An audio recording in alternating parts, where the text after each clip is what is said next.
You are looking for a video that will teach you how you can start using Adobe Photoshop as a beginner, right?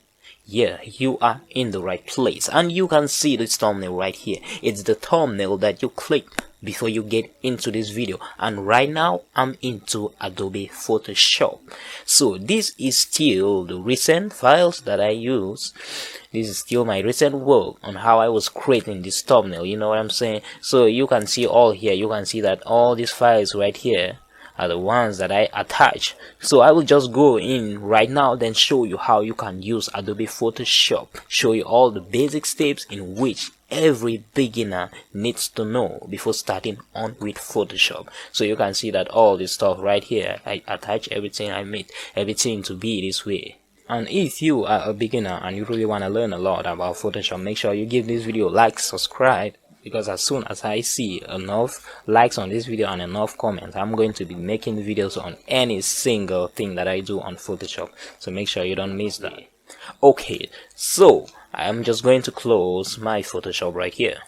So I'm going to reopen my Adobe Photoshop, then show you how to use it as a beginner. Okay, as you can see right now, my Adobe Photoshop is open already directly to the editing space right here. So before starting on using Photoshop, you will need to create the size of the picture in which you want to do. So most Photoshop will start like this, and if you start like mine right here, you just have to come to new and you are here.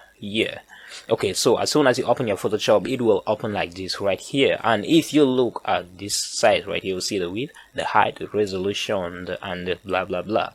Okay, so the width right here and the height is how you want the size of the picture. So maybe you want to make you want to work on a picture that is having the same size of a Facebook post, you want to edit Instagram post, you want to edit a WhatsApp status post or something, then you will need to input the exact size of the post. And if it's always best, if you want to work on a picture in which you want to post on Facebook, or you want to make an advertisement card, then you just have to just go to Google, type in the best size for Facebook posts. They will show you, then you will just come right here and input it without calculating anything. So as soon as you have done that, mine right here is a YouTube thumbnail size. I mostly work on thumbnail, so I'm just going to click on the YouTube thumbnail size. This is the thumbnail size for YouTube. So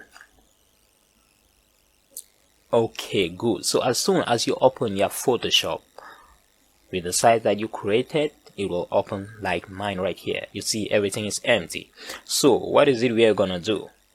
We are gonna work on a picture. We're gonna do some manipulations, do some editing right here. So just follow my steps, because as soon as I'm doing, I will be explaining very clearly. Okay, as soon as you have your blank space open right here, you're just going to go to files. I like dropping my photos. You're just going to open your manager right here, then check on the picture. So let me see the picture in which I want us to work on right here. Okay, let me say I want to use this picture as my background. Okay, so as you can see, when you drag and drop a picture, it won't take the exact size as the size that you created, so you will need to be the one to adjust the size. So I'm just going to hold it right here on these corners. You can see the corners in where you can hold there and drag. So if you drag right here, it will drag the picture like you see how it's dragging, right? So it's not that cold. So you just need to come with it back, then hold it in the corner, then drag it. So if you hold it right here in the middle, it will be a type. It will not be like the original file. You understand? Okay, cool. Then as soon as you have adjusted your background, you will click on OK. But yeah, if you still don't want to work on background, no need to check on what I'm doing right here. I'm just saying, if you want to work with the white background, you can still leave it without loading this background that I just did right now. Okay, so I want to use this background as the background of the picture that I want to work on. Okay, so let's go right now. When selecting the picture in which you want to work on, it's good to come right here and open than dragging and dropping, because I mostly drag and drop most of the time. Then the size of the picture will decrease. I don't know why it always does that, but it's not all the time. So this is the best way. You come to files, click on open. So let me look on. Okay, yeah, let me say I want us to work on this picture right here. Okay, you will see that the picture have opened a new tab up right here, and what you are going to do to move this picture to the other tab, you can still do the cutting right here. You can still cut out the picture right here and move it, or you can still move the picture right here without cutting it yet. So I'm going to move the picture without cutting it, so that when I'm editing it, you will see how things are really changing. So I'm going to come to this tool right here. This is the move tool. If you want to move anything, you are just going to click on that tool. Okay, so as you can see, I'm trying to move the tool and they said could not use the move tool because the layer is locked. Okay, you need to take note of this. If anytime that you get this arrow, you need to come right here, then unlock it. You see this small lock right here? Yeah, that's the reason why you cannot move this layer. Okay, so as soon as you have unlocked it, I'm going to drag it, then come with it right here at the top. Hope you're seeing what I'm doing. Then drop it right here. Okay, cool. So as soon as you have dropped the picture in the background that you wanna work on, then you are going to zoom in, and we are going to cut out this picture and paste it on this background. And I'm going to show you how you can do that, show you how you can create a shadow for this picture, because that's the most important thing when you are working on Photoshop doing some manipulations. Not knowing how you can create a shadow, yeah, the work won't look great, you understand? So that's something that most people does not know how to do on Photoshop. We are just going to do some things on right here. So as soon as you have opened the picture and you want to cut it out, most people use this tool right here, yeah, and it's really slow. It's really slow. So we are not going to use this tool, because I myself, I don't know how to use that tool, because I like doing my things quick. So I always use this quick select tool. You are going to come right here, then right click, then select quick select tool. Okay, as soon as you have selected the quick select tool, then you are just going to adjust the size of the tool so that it won't select things that you don't want it to select. You select the size depending on how big or how small the picture that you want to cut out is. Okay, so as soon as you have done that, you are going to come right here and click on the plus one right here. So because you want to be doing selecting, you don't want to deselect, you understand? And for you to adjust the size of this select tool, this small circle right here, you can come right here, then adjust the size in the way that you want to do. Okay, cool. Oh, you can still press on these keys on your keyboard. Press on these keys on your keyboard to increase the size and decrease the size. Okay, as soon as the size have reached the level that you want, you are just going to use your left click. Click your left click like this. I just click my left click. You have seen that it's automatically select the head already. It's not like the other tool that I first showed you. If the other tool, you will need to be clicking here, go up, click, then go up, click, then. You're going to do that the whole time. It's going to take a lot of time. So I always use this quick select tool because it's very easy to use. So you're just going to keep on clicking the left mouse, then clicking until you select all the picture. As you can see right here, I have select all the picture. And you can see these hairs right here, they are not okay, but I'm going to show you how to deal with that. So in case you select, like I'm already out of the picture right now, so how are you going to get in back on track? You are going to hold Alt on your key, press and hold Alt, or you can just come right here, then click this minus quick select tool right here. So the easiest way and the quick way is to press Alt, it will go to minus, as you can see on the circle. Then you are going to click, use your right, going to use your right and click it until it's back on track.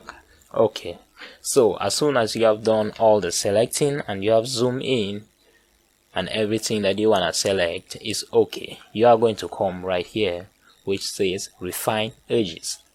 So this part right here is very important, because you see places like the hair that I was trying to cut out and the hair isn't doing that great. You can use this refine tool to work on these hairs right here. So you are just going to click on the place that you know that it hasn't cut out. So you are just going to click on this place right here, you are going to select this little part right here, so that when you are done with the editing, everything will be cool. Okay, as soon as everything is cool as you want,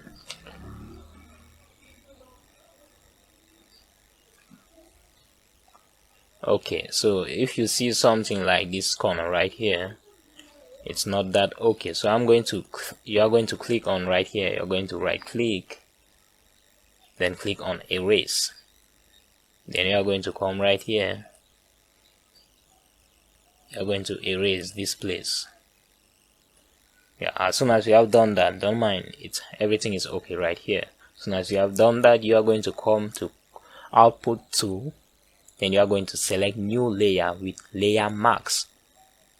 So as soon as you have done that, you are going to adjust the smoothness. I always like it at between 4 or 5, depending on how the picture is, so you can play with it, but don't go with it that high. So you can set it that way, then you will click on OK. Yeah, you can see that there's a difference right here. You can see that we don't have the background on the picture yet. We don't have the background on the picture, and we already have the picture placed on the background in which we are working on right here. Okay, so now is the real deal, and I will show you how you can play with this picture. So maybe the angle of the picture is not okay with you, or maybe you want to increase the size of the picture. You can still come right here like I showed you before, increase it. If you want the picture to be like flat, you can increase. You want it to be like cool, you can push it. Okay, I want my picture to be like this, and if you want to change the angle, you can press Control on your keyboard. So as soon as you have pressed Control on your keyboard and hold this angle, you will see that the way that the picture is changing, you can see that the shape is different. You can do that all around to make the picture balance on the background that you are working on. You understand? Mine is okay right here, and you are going to leave the control, then adjust it again. Okay, as soon as you have done adjusting it, then what is it you're gonna do next? Okay, we have our picture right here on this background right now. So how can we adjust the picture to have a better look with the background? So you can see this adjustment option right here, and you can see all the adjustment tools right here. I want you to know that all these tools right here are used for general adjustment, which means that if I click, even though I'm on this picture that I have cut out right here, if I click on brightness contrast right here, it's going to totally change everything plus the background. It's not like, yeah, let me be doing then showing you what I'm talking about. Yeah, you can see that when I change, it does not only work on the picture that I'm working on, it changes everything plus the background. So I want you to understand that I'm going to delete it, that the general that adjustment right here is for the general layers right here. So if you want to work only on the picture that we are working on, you are going to click on the layer, then come right here to image. So as soon as you are on image, you will go to adjustment. So this adjustment right here is just for this picture, not the background. So let me click on the same levels. Maybe I say I want to adjust the levels. You can play with all of this depending on how you want your pictures to look, so you can play with that. Okay, let me click on levels right here. Okay, so even if I push it up, you will see that it's only working on the layer that we are working on, that we clicked on. It's not like this other adjustment right here that it will change everything. So you can adjust it, this one, in the way that you want it to look. You understand? So as soon as you have done that, you will click on OK. Let me say I want my picture to be like that. I'm just doing a quick show right here. So you want to add a shadow, you want to add some strokes right here to make the picture look better. You are going to come to the layer right here, then right click, then go to blending options. So there is a lot of things that you can play with right here, and the one that I mostly use most of the time, I use this drop shadow because I always like my pictures to have a shadow or somehow. Then I use this stroke because I'm doing when I'm doing a thumbnail, I like it to have a stroke so that it will be eye-catching. So for you to create a stroke right here, if you click on anything right here, you will see how it's changing the picture. If you click on anything right here, you will see that it's changing the picture, and you can play with that as you want. But what we are working on right here, I'm going to click on stroke. Okay, you see the stroke right here. When you click on stroke, you will see that it's going to create this stroke all round, and the black stroke right here isn't that good, and the size too is bigger. So if you want to change the size of the stroke, you will click on here, then push it up. Then maybe I want this stroke to be white, then click on OK. Okay, so as soon as I have clicked on OK, I'm going to come right here to size, then push the size down. So now I have pushed the size down, and if I want the stroke to be in the middle of the picture of the corners, I'm going to select middle, or center. I'm going to select center. So I always like it to be outside, so always select outside. You understand? Okay, so right now here is the shadow. You can test all these things. I have come to shadow right here. When you click on shadow, you will see that there is a shadow behind, but you cannot see it right here. So you can adjust the shadow size and adjust the distance. Okay, you see how good it is. Then you can adjust the angle of the shadow. You can adjust the angle of the shadow. Okay, so I would like it to be like that, but I'm going to reduce the capacity. Cool, man, cool. Look at this. It's real, you know what I'm saying? It looks real. So as soon as you have done that, as soon as you have adjusted the capacity, you can play with all of this stuff as you like, but I'm leaving it like this. I love it like this. Let me push it down a little. So I always like my pictures to have a shadow. So this is the easiest way to create a shadow, and then here you can adjust the angle of the shadow. Okay, good. Right here we have something like, we have our thumbnail right here, but we need some text. Maybe you need some text on right here. I'm going to quickly show you on how you can create perfect text on here. So for you to create a text, you are going to come right here. This is the text tool. Then you are going to right click, then click on horizontal type tool.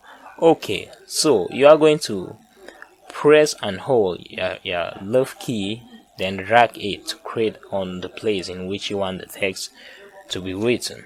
So if I want to write in my text right here, okay, let me say I want to write thumbnail. You have your text written right here, and you can change the way you want the text to look. You can change the boldness, you can change all that stuff. But for you to change all that, you are changing it here, but you cannot change it if you haven't select the picture like this. You just have to click in right in this box, then hold control, then you press A, or you can just use your mouse, press and hold right mouse, then drag it, you select the pictures. So as soon as you have done that, you can now change how the text will be. Okay, so as soon as you have done that, you can play with the text. You can come right here to this little note icon right here, and you can play with the text in the way that you want. So I always like using this first one right here because it makes the text to be more bold. Then you can click on here to change it from small letters to capital letters. Then you can still come right here, then do a little change. But I always like using just this one. You can play with these settings the way that you want. As soon as you have done that, you will have your text right here. And what if you don't like the color of the text? You can come right here to select the color in which you want to select. So I'm going to select black. As soon as you have select black, you will click on start right here, the color that you want. So I don't know if the black is eye-catching, but we are going to do some stuff for it to look like the thumbnail that you saw before clicking this video. Okay, so we have our text written right here. So how can I make this text that perfect? How can I make, for example, let me say I'm creating this thumbnail right here to post it on my YouTube video. How can I make this text eye-catching for someone to see the text as soon as the person is scrolling on my thumbnail? I'm just going to come right here. Then click on right click, then click on blending options. As soon as I am there, the first thing that I'm going to touch right here is stroke. I'm going to push it to white. you will see how everything is changing right here. Then wow, push it up. This is really cool. So as soon as I've done that, you can work on the texture of the text right here. You can adjust how you want the text to be. I always work on this, but I'm going to leave it like that. It's not a must that you must change everything that you see right here. Then maybe you want something like, you can color overlay. You can still use, when you select the color overlay, it will automatically select a different color for you, that it knows that it matches with the background right here. You can see that the red one right here is still okay and even eye-catching more than the black one, I think. So we are going to go with this one right here, and if you pull it down right here, it will go back to the black, and if you pull it up, it will be on the red. So you just need to do something that you know that it's similar, that it will look eye-catching and perfectly match with your background. Now you can see that we have a perfect writing right here. So if I click on right here, you will see that it will try to change the thumbnail, the text, to the kind of text that you saw on my thumbnail. So you can do some changes right here. You can work on these changes. Sorry, I'm going right here. You can work on these changes. It's really cool because it shows you how you want the text to be. Give the text different shapes. You can see, give the text different shapes, and you can adjust all the stuff right here. You can adjust the size. So you can play with all these settings as long as you want. As soon as you have done that, you will click on OK. Then for you to adjust the position of the text, you are going to come to this move tool, then adjust the position of the text. Then for you to adjust the angle, you are going to press your control, then come to any corner right here. You can adjust how you want the text, adjust the angle, touching any side and adjusting it how you want it to be. So as soon as you have the text and everything in position as you want, you click on OK everywhere right here. So as soon as your text is okay, your picture is okay, the picture that you cut is okay, and yet you still want to do some adjustment like the brightness of the total image, you can just come right here. You can come to brightness or anyone that you want to use right here, then adjust it. So don't forget, when you are adjusting it here, it adjusts the all general layers right here. So, and one thing you need to take note of, any picture that you are working on right here, if you want this thumbnail to be showing behind this picture right here, you can hold the layer of this text. This is the layer of this text, then drag it to be showing behind this person right here. So if I drag the thumbnail right here, it will be showing behind the person. So if I move the layer up, then drag it, you will see that it's in front. So you need to know that anything that is up will be showing in front of anything that, any layer right here that is down. Any layer that is up will be showing in front of any layer that is down. So this is the background that we are using. You cannot take the background and push it up right here. If you push it up, the picture will lose because the picture is behind the background. So the background should always stay as the first layer right here. You understand? So as soon as you have done with creating your thumbnail or the picture that you want to create, you are just going to come to files right here to save it. You are going to save as, and if you save it this way, that means that you are storing this work that you are working right here, maybe to continue some other time. So if you store it in this type, it's in a Photoshop format. If you store it in this type, it will be in a Photoshop format, which means that it can only open in Photoshop and you can still do some editing right here. But if you want to save it as picture, you are going to come right here, JPEG. So you are going to click on there, and you can rename the file with anything you want right here, then click on save. As soon as you have done save, you will click on OK. Then your picture is being saved and you can now use it on your videos. You can, if you are trying to edit anything, you can now post it anywhere that you want. So make sure you like this video and subscribe for more amazing videos.